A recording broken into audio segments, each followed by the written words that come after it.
വാർത്തയിലേക്ക്. പാലക്കാട് കഞ്ചിക്കോട് ജനവാസ മേഖലയിൽ തമ്പടിച്ച ആനയെ തുരത്താനുള്ള ദൌത്യം ആരംഭിച്ചു. കുങ്കിയാനയെ ഉപയോഗിച്ചാണ് കാട്ടാനയെ തുരത്തുന്നത്.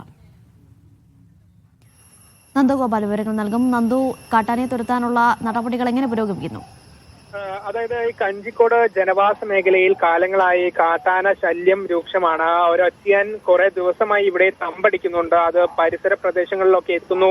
വലിയ രീതിയിലുള്ള ഭീതി പടർത്തുന്ന ഒരു അവസ്ഥയാണുള്ളത്. പ്രത്യേകിച്ചും അവിടെ ഒരു വിദ്യാലയമൊക്കെ ഉണ്ട്. അവിടെ ഉൾപ്പെടെ ഈ കാട്ടാന എത്തുന്ന ഒരു സ്ഥിതിയുണ്ട്. ഇതോടുകൂടിയാണ് ആനയെ ഉൾവനത്തിലേക്ക് തുരത്താം എന്നുള്ള ഒരു തീരുമാനത്തിലേക്ക് വനംവകുപ്പ് എത്തിയത്. അതിനുവേണ്ടിയാണ് ധോണിയിൽ നിന്ന് തന്നെയുള്ള കുങ്കിയാനയായ അഗസ്റ്റിനെ എത്തിച്ച ഇപ്പോൾ ഇതിനെ കാട്ടിലേക്ക് തുരത്താനുള്ള നടപടികൾ ആരംഭിച്ചത്. അതോടൊപ്പം തന്നെ 6 അംഗവും ഇവിടെ ഈ പ്രവർത്തനത്തിൽ ഈ ആനയെ തുരത്തുന്ന പ്രവർത്തനത്തിൽ ഏർപ്പെട്ടിട്ടുണ്ട്. പടകം പൊട്ടിച്ചും ഉൾപ്പെടെയാണ് ആനയെ കാട്ടിലേക്ക് കയറ്റി വിടുന്നത്. ആനയും കാട്ടാനയും ഈ കുങ്കിയാനയും അടുത്തടുത്തുണ്ട് എന്നുള്ളതാണ് മനസ്സിലാക്കുന്നത്. അതോടൊപ്പം തന്നെ ഈ RRT സംഘവും ഈ കാട്ടാനയുടെ സമീപത്ത് തന്നെ എത്തുകയും ചെയ്തിട്ടുണ്ട്.